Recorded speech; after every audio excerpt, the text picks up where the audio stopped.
절대 권력은 절대적으로 안전하다는 오만한 믿음, 그 환상이 마침내 산산조각 났습니다.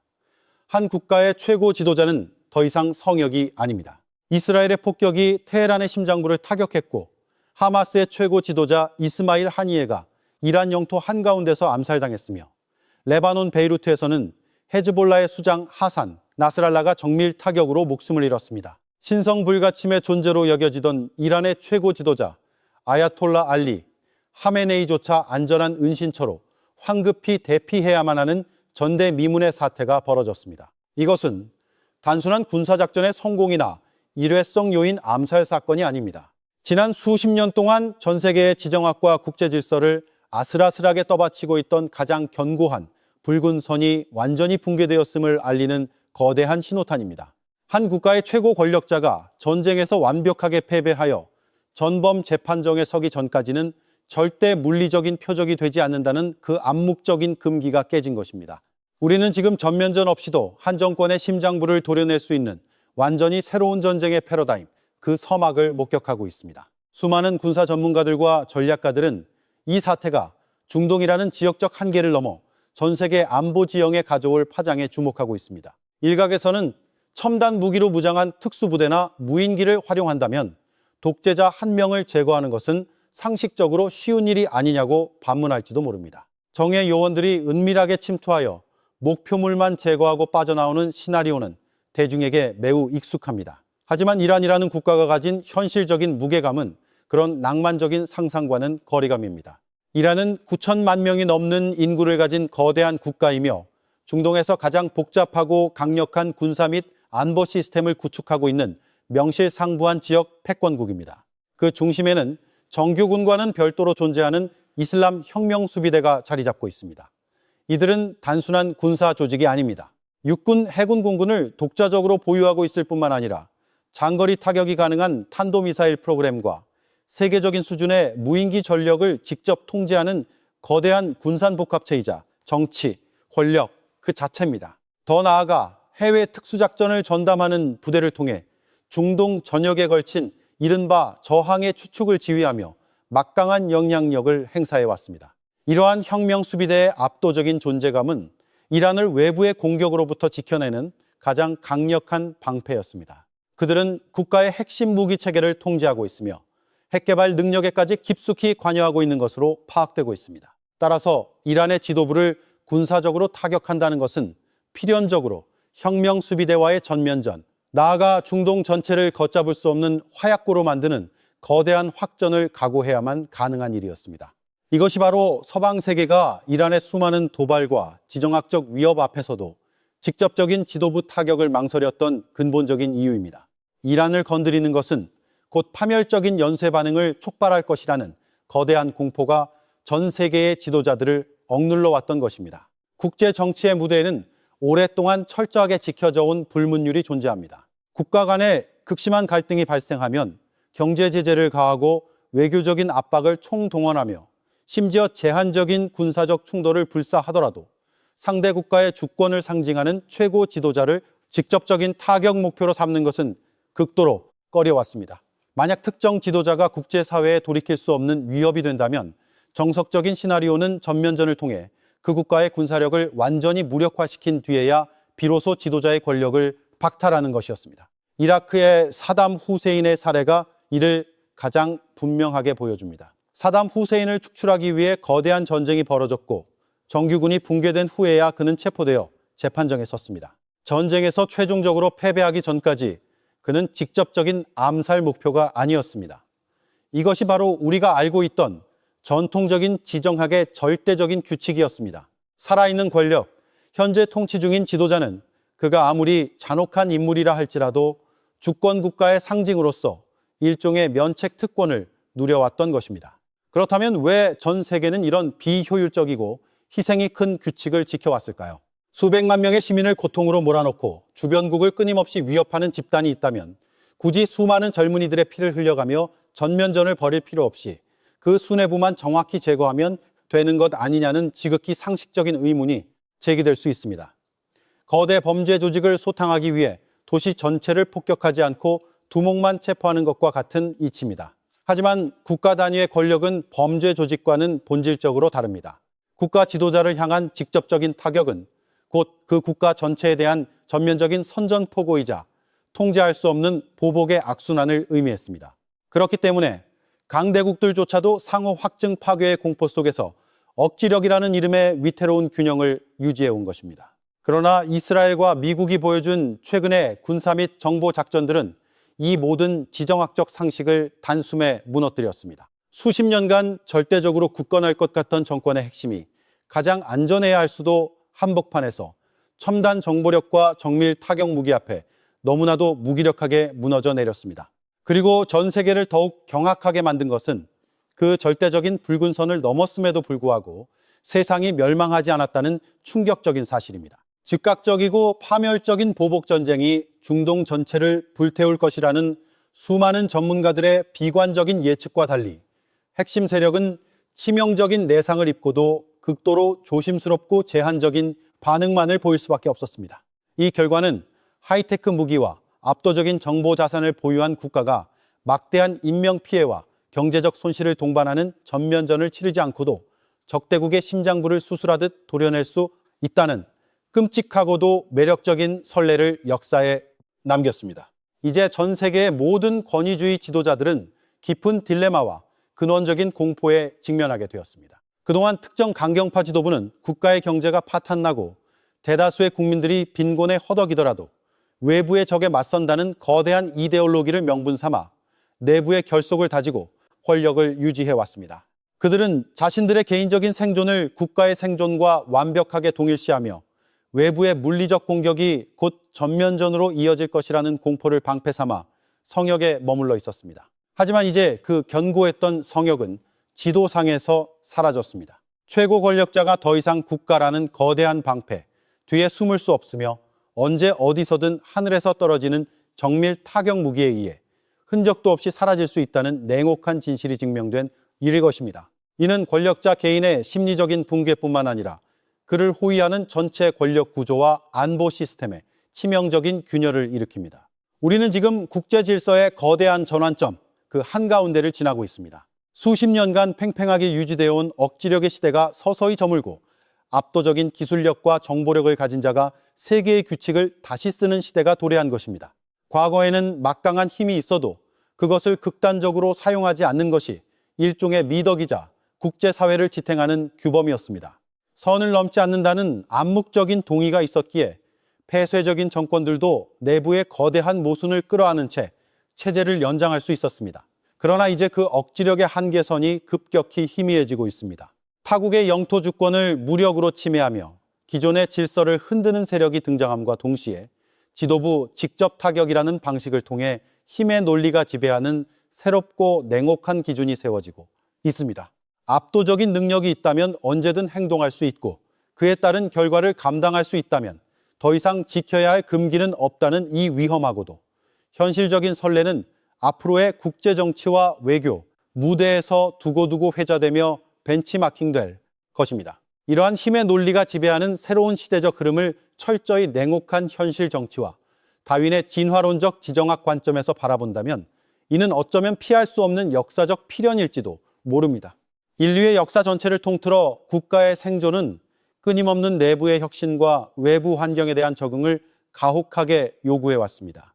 현대의 군사력은 단지 징집된 병사의 수나 창고에 쌓인 포탄의 양으로 결정되는 1차원적인 물리력이 아닙니다. 현대전에서 승리를 담보하는 정밀 타격 무기, 스스로 판단하는 인공지능, 보이지 않는 적을 찾아내는 첨단 레이더망과 위성 감시 체계를 구축하기 위해서는 상상을 초월하는 막대한 자본과 고도로 발달된 산업 인프라가 필수적입니다. 그리고 무엇보다 이러한 첨단 기술을 끊임없이 연구하고 발전시킬 수 있는 창의적이고 자율적인 인재를 길러내는 개방적인 교육 시스템과 사회적 투명성이 뒷받침되어야만 합니다.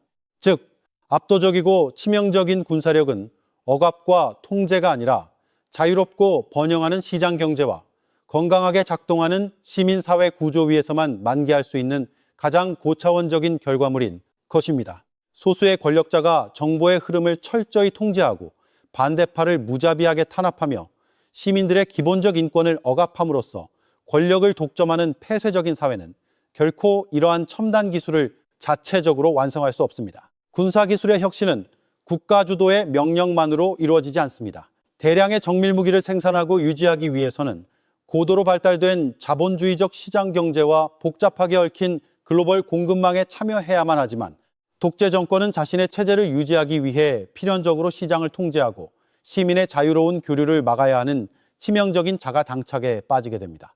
우수한 두뇌들은 억압적인 체제를 피해 자유를 찾아 떠나고 남아있는 자들은 체제의 눈치를 보며 혁신을 포기합니다. 결국 독재 체제는 겉으로는 화려한 열병식과 위협적인 언사로 무장하고 있지만 그 내부의 군산 복합체는 심각하게 부식되어가며 기술적인 도약의 기회를 영원히 상실하게 되는 것입니다. 과거 19세기 중반 크림 전쟁에서 제정 러시아가 겪었던 뼈아픈 패배의 역사가 이러한 지정학적 진리를 극명하게 증명해 줍니다. 당시 러시아는 농노제라는 시대착오적이고 경직된 사회 구조에 갇혀 있었습니다. 수많은 농노들의 희생 위에 군림하던 러시아 제국의 지배층은 자신들의 군사력이 여전히 세계 최고라는 오만함에 빠져 있었지만 산업혁명의 파도를 타고 첨단 증기선과 원거리 사격이 가능한 강선총으로 무장한 영국과 프랑스 연합군의 적수가 결코 될 수 없었습니다. 바람에 의존하는 나무로 만든 러시아의 낡은 범선들은 검은 연기를 뿜어내며 자유자재로 기동하는 연합군의 철갑선 앞에서 무참히 부서지고 침몰했습니다. 이 충격적인 패배는 단지 군사전술의 실패가 아니라 체제 자체의 실패를 의미했습니다.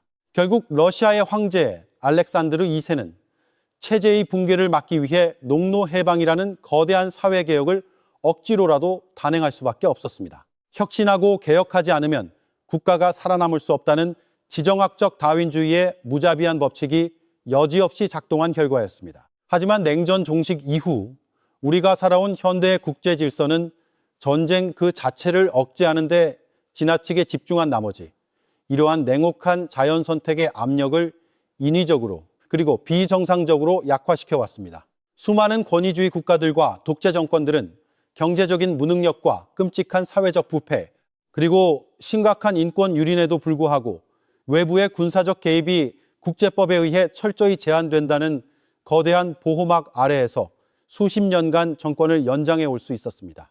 주민들을 철저히 고립시키고 굶주림으로 몰아넣으면서도 핵무기 개발에 집착하며 체제를 유지하고 있는 북한이나 막대한 지하 자원을 소수의 지배층이 독점하면서도 시민들의 정당한 권리를 폭력으로 억압하는 중동과 중앙아시아의 여러 억압적 정권들이 그 명백한 증거입니다.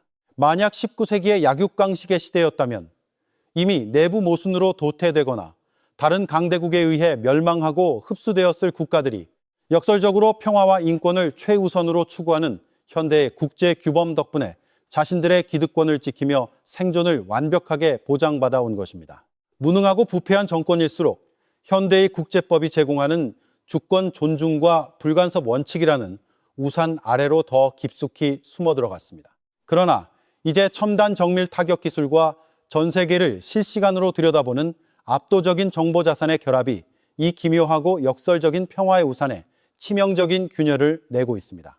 재래식 전면전의 개념이라면 이야기가 다를 것입니다. 한 국가를 완전히 정복하기 위해서는 수십만 명의 보병을 동원해야 하고 천문학적인 전비가 소모되며 침공을 결정한 국가의 정치적 부담과 국제사회의 비난도 상상을 초월할 것입니다. 러시아가 현재 우크라이나에서 벌이고 있는 것과 같은 진흙탕 속의 참혹한 소모전은 침공하는 쪽이나 방어하는 쪽 모두의 피를 말리며 국가의 미래를 갉아먹는 일입니다. 아무리 강대국이라 할지라도 타국을 전면적으로 침공하여 영토를 점령하고 통치하는 것은 현대사회에서 거의 불가능에 가까운 비용을 요구합니다. 하지만 최근 중동에서 이스라엘과 미국이 전 세계에 똑똑히 보여준 새로운 전쟁의 방식은 과거의 패러다임과 완전히 다릅니다. 이들은 상대 국가의 영토를 직접 점령할 의도가 전혀 없습니다. 대규모 지상군을 국경 너머로 투입하여 산악지대와 시가전에서 젊은 병사들의 피를 흘리며 싸우지도 않습니다. 그들은 그저 아득히 높은 하늘과 우주에서 인공위성을 통해 적국의 모든 움직임을 24시간 감시하고 내부의 불만 세력을 은밀하게 정보원으로 포섭하며 가장 치명적이고 결정적인 순간에 상상할 수조차 없는 정밀도로 적국의 권력 정점만을 족집게처럼 정확하게 도려냅니다. 수십 년을 준비한 지하 벙커도 수천 명의 최정예 경호 부대도 하늘에서 음속을 돌파하며 내리꽂히는 벙커버스터 폭탄 앞에서는 그저 무의미한 콘크리트 조각과 먼지에 불과했습니다. 이러한 압도적인 기술적 우위는 단순히 물리적인 파괴를 넘어 억압적인 체제가 의존하고 있는 가장 치명적인 약점, 즉 공포로 묶여있는 내부의 결속력을 근본적으로 붕괴시킵니다. 철권 통치가 지배하는 사회에서 보안부대와 정보기관, 그리고 권력의 최측근들이 독재자에게 맹목적으로 충성하는 이유는 단 하나입니다. 바로 그 독재자가 자신들의 막대한 이권을 보장해주고 외부의 위협으로부터 자신들의 생명과 안전을 완벽하게 지켜줄 것이라는 굳건한 믿음 때문입니다. 하지만 만약 지도자의 바로 옆에 서 있는 것 자체가 곧 확정적인 죽음을 의미한다는 사실을 깨닫게 된다면 과연 어떤 일이 벌어질까요? 적의 첨단 무기가 언제, 어디서 자신의 머리 위로 떨어질지 모른다는 극도의 공포가 지휘부를 덮칠 때 권력의 심장부를 지키던 철통 같은 호위망은 서서히, 그러나 확실하게 내부에서부터 붕괴하기 시작합니다. 아무리 강력한 무기로 무장한 비밀경찰과 친위대라 할지라도 돌멩이를 든 비무장 자국 시민들의 시위를 잔혹하게 진압할 수는 있어도 자신들의 은신처를 정확히 찾아내어 파괴하는 정밀 미사일을 개인의 힘으로 막아낼 수는 없기 때문입니다. 권력의 수뇌부가 이처럼 극단적인 공포와 마비 상태에 빠졌을 때 독재 정권에게 가장 무섭고 치명적인 것은 다름 아닌 그동안 억눌려 침묵하고 있던 대중의 싸늘한 반응입니다. 국가 지도자와 시민들이 하나의 가치관을 공유하고 위기 상황에서 국가를 지키기 위해 기꺼이 피를 흘릴 준비가 되어 있는 정상적이고 건강한 국가라면 외부의 기습적인 타격은 오히려 대중의 엄청난 분노를 자아내고 내부의 강력한 단결과 결사항전을 이끌어낼 것입니다. 하지만 오랜 세월 지속된 억압과 경제 파탄으로 인해 이미 지도부에 대한 국민적 불만이 폭발 직전의 임계점에 달해 있고 오직 총칼의 공포와 무자비한 숙청으로만 정권이 억지스럽게 유지되고 있는 국가라면 이야기는 전혀 달라집니다. 지도부가 정밀 타격을 받아 지휘체계가 완전히 마비되고 권력의 공백이 발생했을 때 그 무너지는 권력을 호위하기 위해 자발적으로 거리에 나설 시민은 단 한 명도 존재하지 않습니다. 대규모의 유혈 혁명이나 격렬한 폭동조차 필요하지 않을 수 있습니다. 그저 아무도 무너져 내리는 권력을 부축하지 않고 아무도 독재자를 위해 총을 들지 않는 그 절대적인 고립과 차가운 무관심 속에서 수십 년을 군림하던 철권 통치는 너무나도 허무하게 한 줌의 모래성처럼 쓰러져 버리는 것입니다. 이러한 권력의 붕괴 시나리오는 결코 중동이라는 특정 지역에만 국한되는 먼 나라의 이야기가 아닙니다. 전 세계의 모든 독재 국가들과 폐쇄적인 정권들은 테헤란의 하늘이 뚫리고 저항의 추측 수뇌부가 차례로 제거되는 것을 실시간으로 목도하며 자신들의 머리 위에도 언제든 같은 궤적의 미사일이 떨어질 수 있다는 뼈저린 현실을 자각하고 있습니다. 특히 반세기 넘게 세계에서 가장 기형적이고 폐쇄적인 병영 국가를 유지하며 핵무기와 대륙간 탄도미사일이라는 비대칭 전력에 국가의 모든 자원을 쏟아붓고 있는 한반도 북쪽의 정권에게 이 사태가 주는 묵시록적인 메시지는 그야말로 치명적입니다. 그들은 지난 수십 년 동안 서울을 불바다로 만들겠다는 위협과 2천만 명이 넘는 북한 주민들을 거대한 인질로 삼아 체제의 안전을 보장받아 왔습니다. 전쟁이 발발하면 남한 역시 끔찍한 피해를 입을 것이라는 상호 파괴의 공포가 바로 그들의 생명줄이었습니다. 그러나 이스라엘이 보여준 첨단 정밀 타격의 성공은 그 생명줄을 무용지물로 만들어버렸습니다. 북한 정권이 자랑하는 수십 미터 지하 화강 안반 속에 구축된 견고한 벙커조차도 우주에서 좌표를 읽어내고 수미터의 오차도 없이 내리꽂히는 현대의 벙커버스터 앞에서는 완벽한 안전을 보장하지 못합니다. 무엇보다 심각한 것은 내부의 정보 통제가 불가능해지고 있다는 점입니다. 철통같이 닫혀있던 국경 너머로 이미 외부의 정보가 스며들고 있으며 엘리트 계층조차 체제의 미래에 대해 깊은 회의감을 품고 있습니다. 만약 극단적인 위기 상황이 발생하여 한미연합군의 압도적인 정보 자산과 정밀 타격 능력이 평양의 핵심 지휘부만을 정확하게 겨냥한다면 그동안 공포에 짓눌려 맹목적으로 충성하던 호위사령부와 군부의 핵심 인사들이 과연 지도자를 위해 끝까지 목숨을 바칠 것인가는 매우 회의적입니다.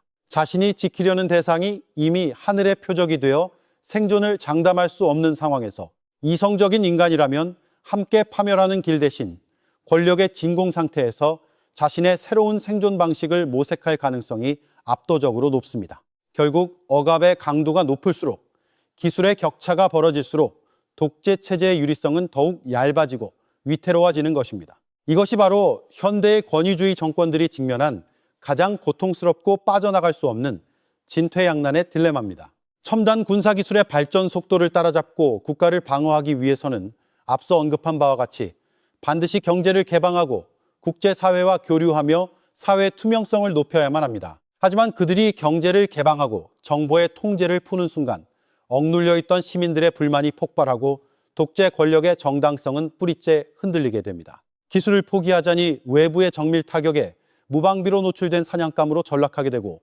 기술을 얻기 위해 사회를 개방하자니 체제가 내부로부터 붕괴되는 치명적인 모순, 이 거대한 역사에 덫에 걸린 억압적 정권들에게 남은 선택지는 그리 많지 않습니다. 그들은 겉으로는 더욱 호전적인 언사를 쏟아내고 무모한 무력 도발을 감행하며 자신들의 건재함을 과시하려 하겠지만 이는 역설적으로 그들이 느끼는 내면의 극심한 공포와 취약성을 고스란히 드러내는 발악에 불과합니다.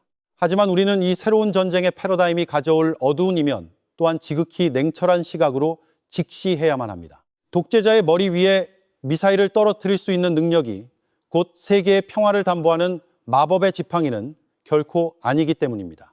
최고 지도자에 대한 직접 타격이라는 암묵적인 금기가 사라지고 압도적인 힘과 기술을 가진 자가 언제든 선제적으로 행동할 수 있는 판도라의 상자가 열렸습니다. 이는 필연적으로 국제사회의 더 큰 혼란과 예측 불가능성을 잉태합니다. 힘의 논리가 국제법과 규범을 압도하는 약육강식의 야만 시대로 회귀할 위험성이 그 어느 때보다 높아진 것입니다. 강대국들은 자신들의 지정학적 이익을 수호하기 위해 더욱 노골적으로 타국의 주권을 침해할 명분을 찾을 것이며 이에 맞서는 국가들은 생존을 위해 수단과 방법을 가리지 않고 극단적인 비대칭 무기 확보에 열을 올리며 끝없는 군비 경쟁의 악순환에 빠져들 것입니다. 룰이 파괴된 세계는 일시적인 쾌감을 줄 수는 있어도 결코 장기적인 안정과 번영을 약속하지 않습니다. 그렇다면 이처럼 금기가 깨어지고 룰이 파괴된 무자비한 지정학의 정글 속에서 한반도라는 세계에서 가장 예민한 단층선 위에 서 있는 우리는 과연 무엇을 준비하고 어떻게 생존해야 하는가라는 무거운 질문과 마주하게 됩니다. 대답은 분명합니다. 진정한 안보는 수십조 원을 들여 최첨단 전투기와 미사일, 방어망을 사들이는 물리적인 무장의 차원에만 머물러서는 결코 완성되지 않습니다. 현대전에서 한 국가를 지켜내는 가장 강력하고 궁극적인 방패는 첨단 무기체계, 그 이면에 존재하는 국민들의 자발적인 지지와 굳건한 사회적 통합입니다. 지도부가 외부의 위협에 직면했을 때 시민들이 국가를 위해 기꺼이 헌신할 수 있는 사회, 다양한 의견이 자유롭게 오가며 창의적인 혁신이 끊임없이 창출되는 투명하고 민주적인 시스템만이 이 거대한 지정학적 격변의 파도를 넘을 수 있는 유일한 나침반이자 금고와입니다. 절대 권력을 쥔 자가 철옹성 같은 벙커 안에서 영원한 안전을 누리던 시대는 이제 역사의 뒤안길로 영원히 사라졌습니다. 기술의 진보는 권력의 오만함을 조롱하듯 성역의 장막을 가차없이 찢어발겼고 세계는 돌이킬 수 없는 새로운 힘의 균형을 향해 거칠게 나아가고 있습니다. 하늘을 장악하고 정보를 통제하는 자가 적의 심장부를 겨누고 있는 이 숨막히는 체스 게임에서 변화를 거부하고 낡은 공포 통치에 매달리는 자들의 결말은 이미 정해져 있습니다. 테헤란의 밤하늘을 가른 섬광은 단순한 폭발이 아니라 낡은 질서의 종언을 알리는 거대한 조종이었습니다. 이제 우리는 두 눈을 똑바로 뜨고 그 섬광이 비추는 냉혹한 지정학의 민낯과 다가올 미래의 질서를 직시해야 할 때입니다.